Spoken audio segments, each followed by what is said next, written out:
Welcome to Human Rights Education Now, a podcast series from Human Rights Educators USA.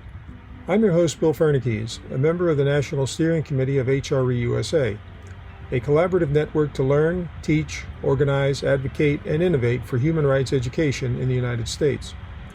This podcast aims to raise awareness about human rights education and invites listeners to engage with the worldwide movement to make human rights education a core focus of educational programs from preschool through higher education and in both non-formal and informal community educational settings. Today's program concludes our conversation with Loretta J. Ross, lifelong human rights activist, professor at Smith College, 2024 inductee into the National Women's Hall of Fame, and 2022 recipient of a MacArthur Foundation Genius Fellowship. In this episode, Loretta discusses current threats to academic freedom in the United States and how higher education institutions can respond to threats, how human rights institutions can be sustained in difficult times, the connections between human rights education and social justice, how human rights education can be deployed to address attacks on fundamental human rights in the U.S., individuals who have served as role models for her work, key quotes that have inspired her activism, and her recommendations for strengthening human rights education in the United States.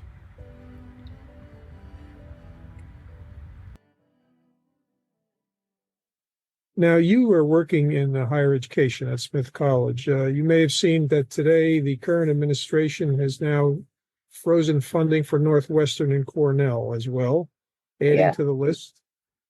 So, as a person who's been in higher education, how do you feel institutions should respond to these efforts, particularly regarding academic freedom and curriculum?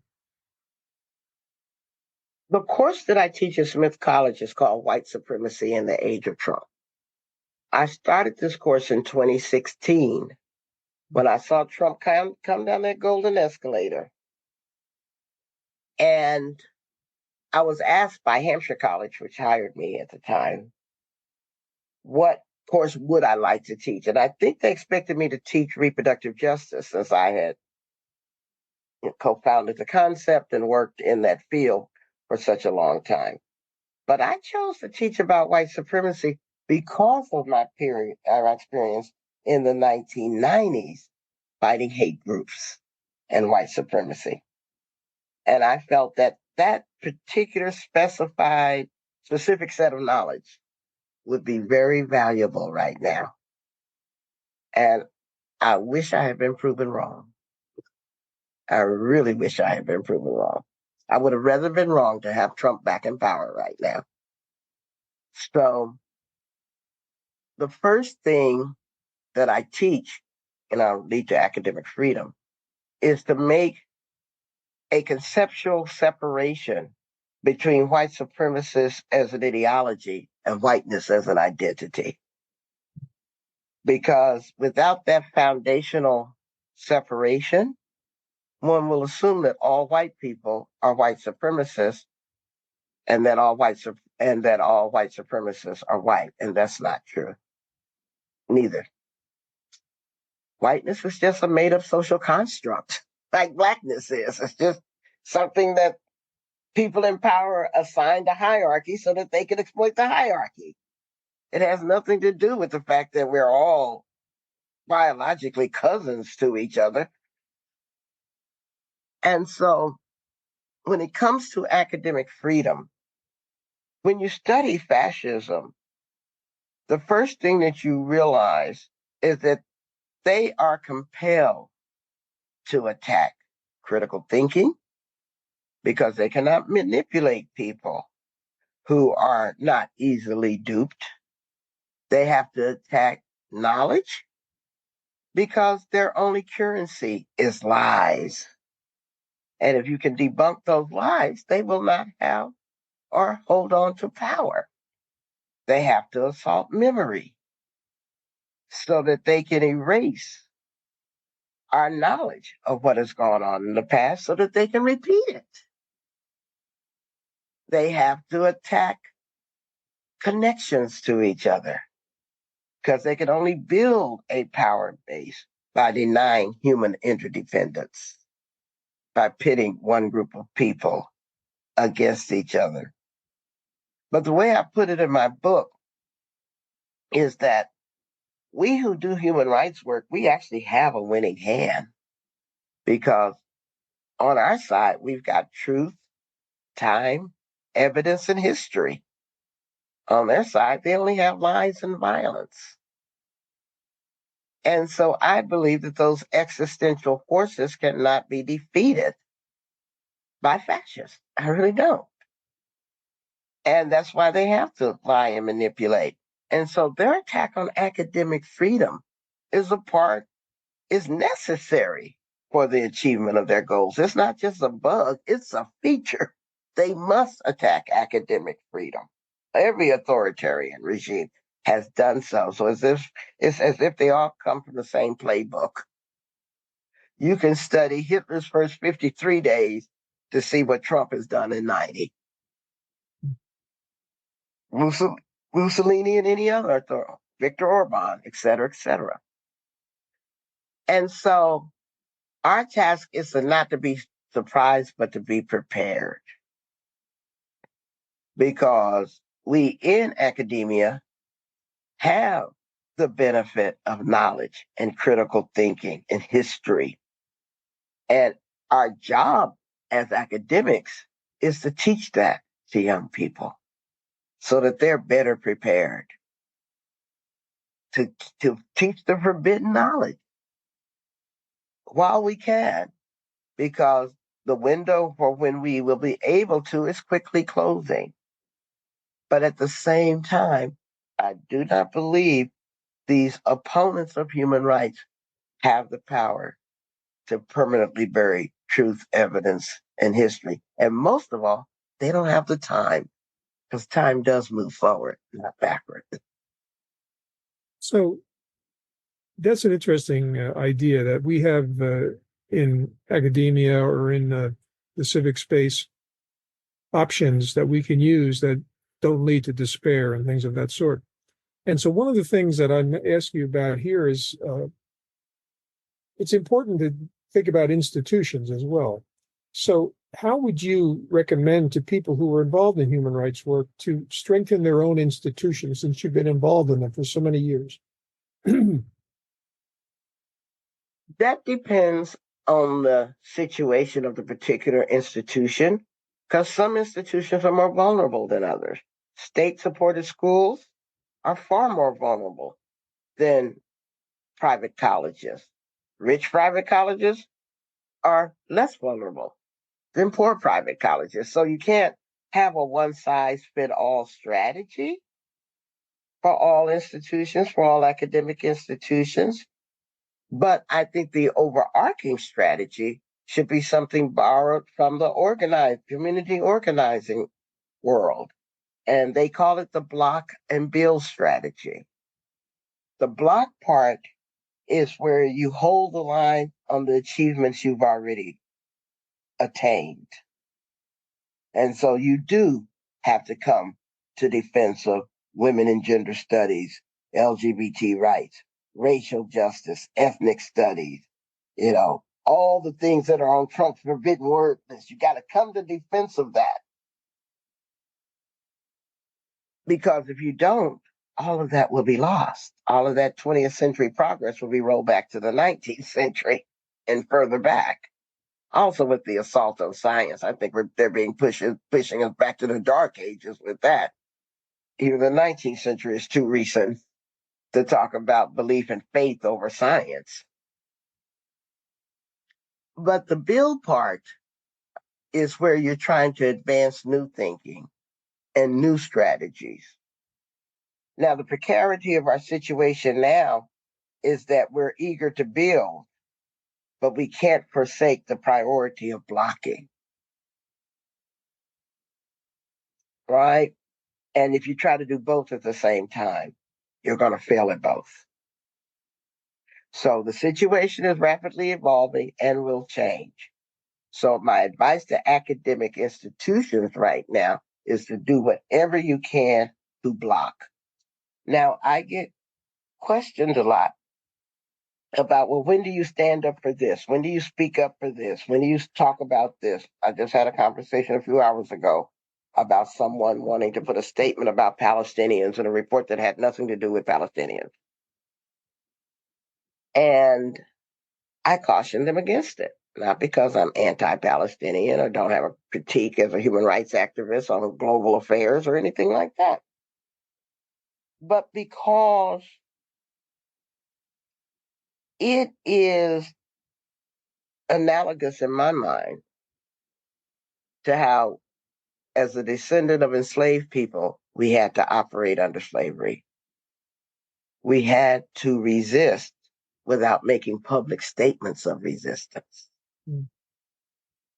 Because you don't go to the slave master and say, oh, at 12 o'clock tonight, we're going to all run away.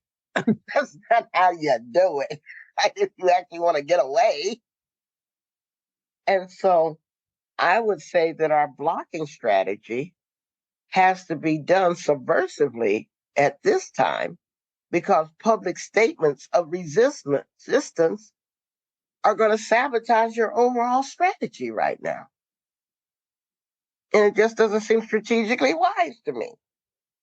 Now, I'm not saying that the fascists do what they do because of what we do. I say that they do what they do because of who they are. This is the fascist playbook. But there's no reason for us to be strategically naive at the same time. I don't see how that benefits us. And so I've been counseling people, for example, going back to human rights. I would argue that despite our best efforts, the fascist movement has succeeded in making the terms diversity, equity, and inclusion toxic brands, alienating a whole lot of people, even some people of color.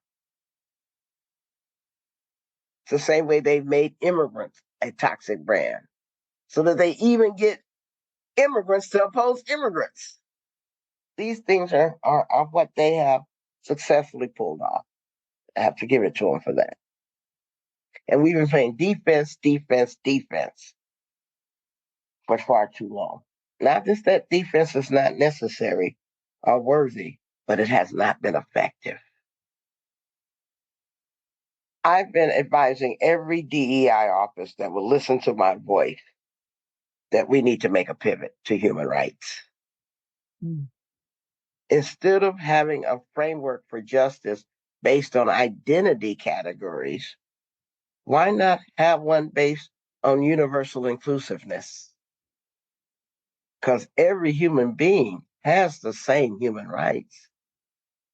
But our own intersectional identity, which is a combination of our advantages and disadvantages, tells us what we need to pay attention to.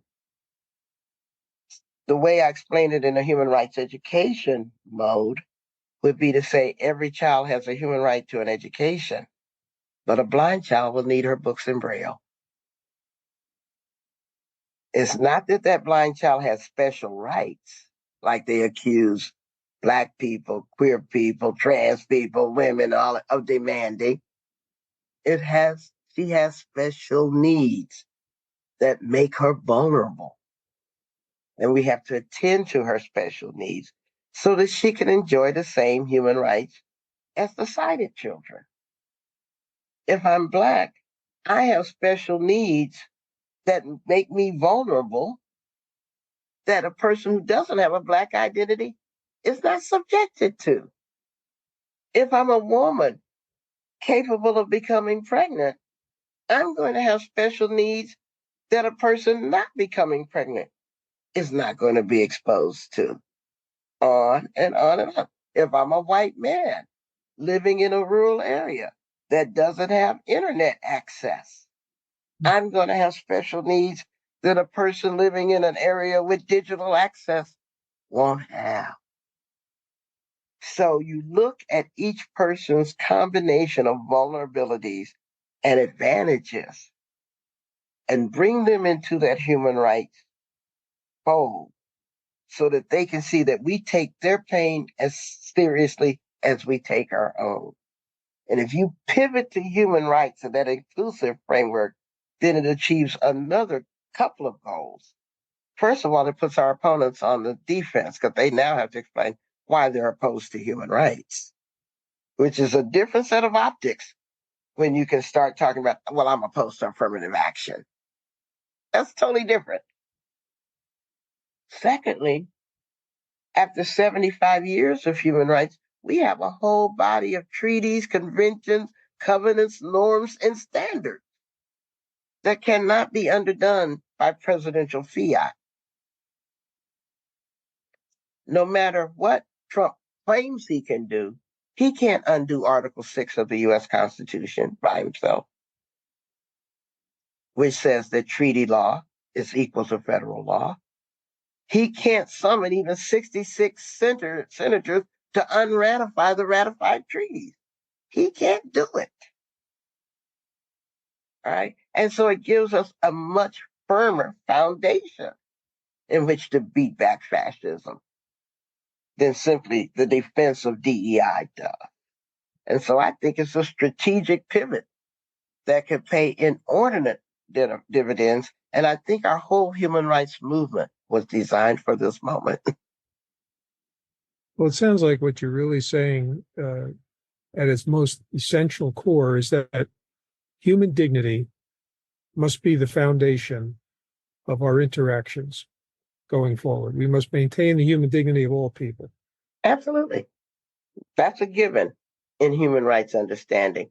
But again, when I ran the National Center for Human Rights Education, we did a coalition between Amnesty International, my center, Street Law, as it was named at the time, and the Minnesota Center for Human Rights. And we did a survey to ascertain what the American public knew about the UDHR. Only 7% of the American public had even heard of the UDHR. And so that proves the urgency of human rights education in the United States, because we are the most rogue industrialized country in the world when it comes to human rights. We abrogate the treaties that we signed and we haven't ratified, and we haven't ratified most of them. But the thing that I understand about human rights as a framework is that most people conversant in human rights language are lawyers. And so they tend to most focus on its legal power, what they call justiciability. Can we litigate this? When I'm convinced that the foundational power of human rights starts with its moral power, its ability to articulate what every human being deserves in the world, regardless of citizenship, race, status, religion, etc. And then I think its second most powerful use is politically. How do we build political systems that enforce human rights versus violate them? I don't care if you call it communist, capitalist, communalist. I don't care what you call it. The question becomes, does it violate human rights or protect them? That's all a human rights activist cares about, really. Whatever you purport to say, what do you actually do? Right, not what And you say. huh? Your actions. Yep, Your your actions actions. will tell us how you believe in human rights. I mean, there's a lot of stuff written on paper that people don't implement. Oh, how you name your system is of less import than what you do with that system and that economy. Yeah, And so, you can always tell where priorities are by looking at a budget and where yeah, they put resources, right? the way we say it often is your budget is your morality. Mm-hmm. That's where your priorities are. Exactly. So let's turn to our last few questions here. I want to ask you, pardon me, um, there's so many challenges in the world today dealing with human rights, whether it's in authoritarian regimes or nascent ones, as we have in the United States, and so forth. And I was wondering what you feel would be an important action or strategy that the human rights education movement should take to try to confront authoritarianism, in addition to what you've said before, because it's not simply in this country. It's a worldwide problem. Well, I've always thought that human rights education was the most subversive act you could commit. I really did. And it can seem so non-threatening. Even in the most reddest states and school districts, you can talk about human rights because it doesn't seem threatening. Like if I'm coming in to talk about gay rights, that's a whole other thing. If I'm coming in to talk about women's rights, that's another thing.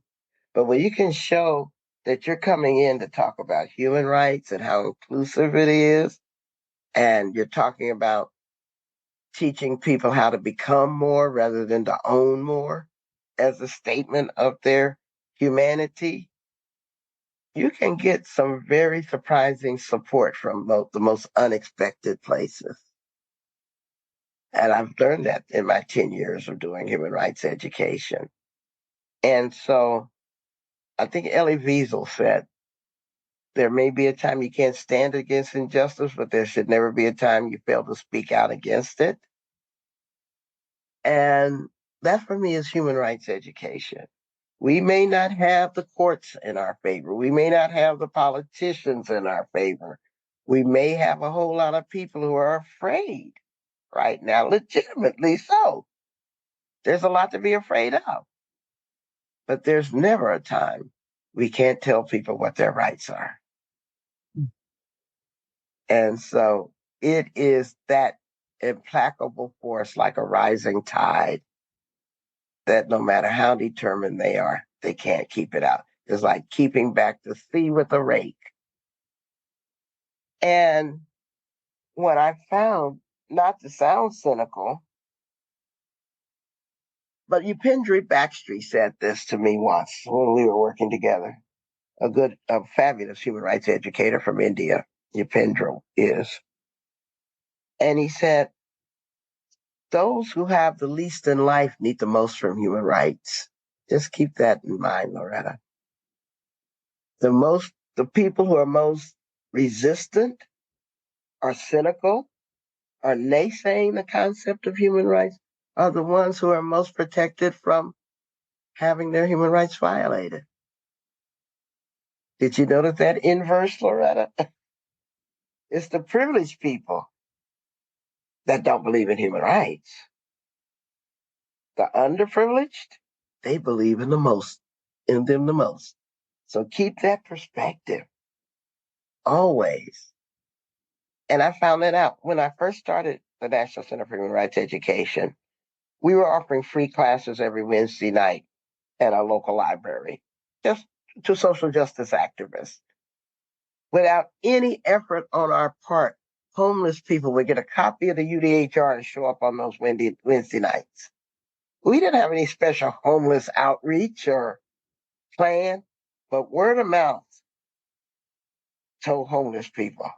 Those people are in there talking about y'all, talking about the right to food and housing and clothing. And then the next thing I know that the Poor People's Campaign in Georgia, which my mind is not, the Georgia People's Coalition on Hunger, that's what it is. They started using human rights to press for an increase in the Georgia minimum wage because Georgia had exempted itself from paying the federal minimum wage unless the employer got federal money. So McDonald's didn't have to pay a minimum wage, but the University of Georgia had to, for example. And so they started using the human rights framework. And next thing I know, it has spread.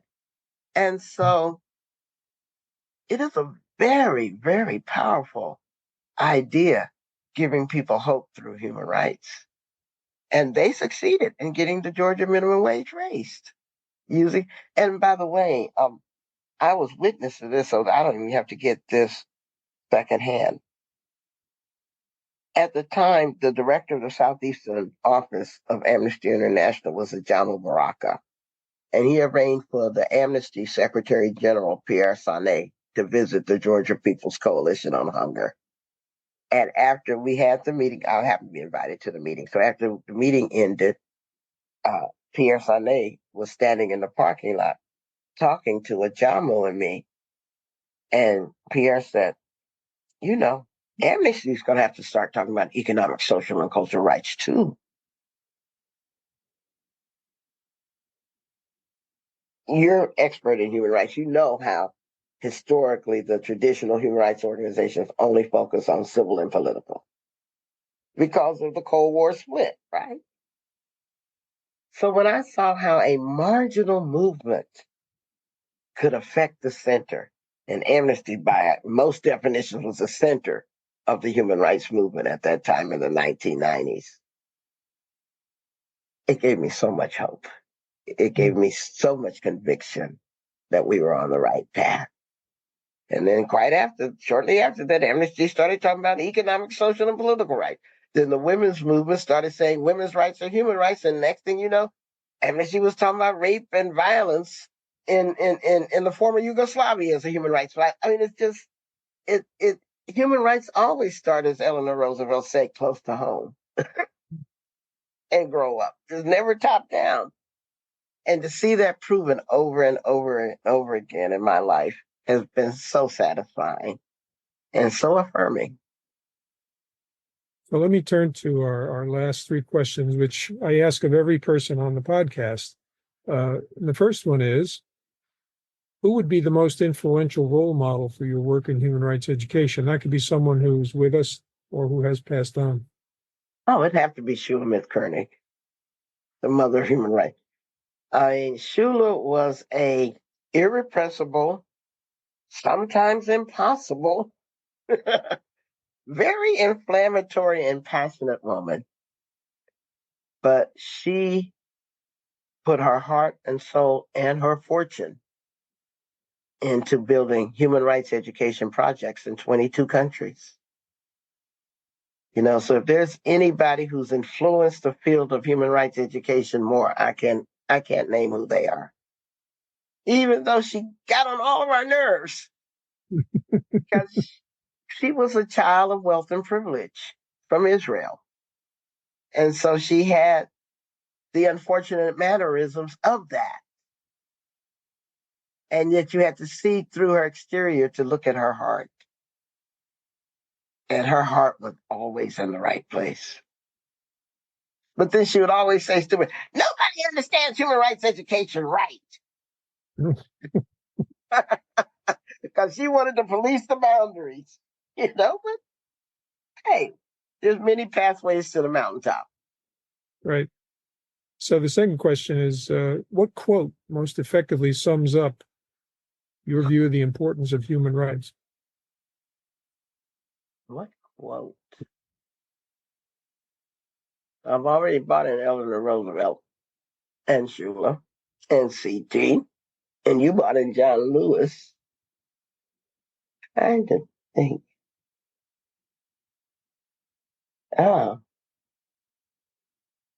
Is there another question after this? Because one's going to come to the back of my mind, I'm sure, as we talk. So here's the other question. If you had the power to make one critical change to advance human rights education in the United States, what would you recommend? Besides the obvious of changing our political regime. But can I tell a story? You got time for that? Sure. Shula and I met with a representative of the the Clinton administration after we got back from Beijing, the World Conference on Women in 1995, where Hillary Clinton had loudly proclaimed that women's rights are human rights, borrowing it from the Gabriela, the Filipino women's movement. Clinton at the time, President Clinton, was in the process of doing something called Goals 2000, setting federal educational standards for K through 12. And so the purpose of our meeting with the State Department, which represented the administration on international treaties and stuff, was to suggest that human rights education be included in Goals 2000. And the representative we met with at the time politely heard us out and said that that's a great idea, Loretta, but it would contradict our policies right now. And I had to process her words through my head a couple of times to figure out what she was saying. Are you talking about welfare reform? And she said, yes. I said, wait a moment. Are you telling me that President Clinton, after his wife just said that women's rights are human rights, would not agree to putting human rights education into Goals 2000 because he's about to enact policies that would violate human rights, which is deny people social supports in case of need? She said, well, I wouldn't put it that way. I said, well, I will. I just trying to make sure that that's what you said to me, right? And so if there was one thing I could do, I would get people our children to understand the UDHR as effortlessly as they can cite the Pledge of Allegiance. I wanted them to remember it and know it that well, if I could do that. So back to the quote. I think the quote I would have to pull would be from Maya Angelou. And I never get it right when I try to say it, but she always said that people may forget what you said, but they'll never forget how you made them feel. And so that's why I'm committed to saying anything I can control with love and respect and remembering their human rights and human dignity, even if I disagree with them. Well, I think that's a wonderful way to conclude our conversation because it sort of sums up the spirit of what we've had today. Thanks for listening to Human Rights Education Now. You can find additional information about this podcast series at www.hreusa.org. Each episode is available on the HRE USA podcast page, Spotify, Apple Podcasts, YouTube, Pocket Casts, Player FM, Overcast, and Deezer. You can also download each episode as an MP3 file. If you have questions or comments about this podcast, send them to Christy at hreusa.org. That's KRISTI at hreusa.org.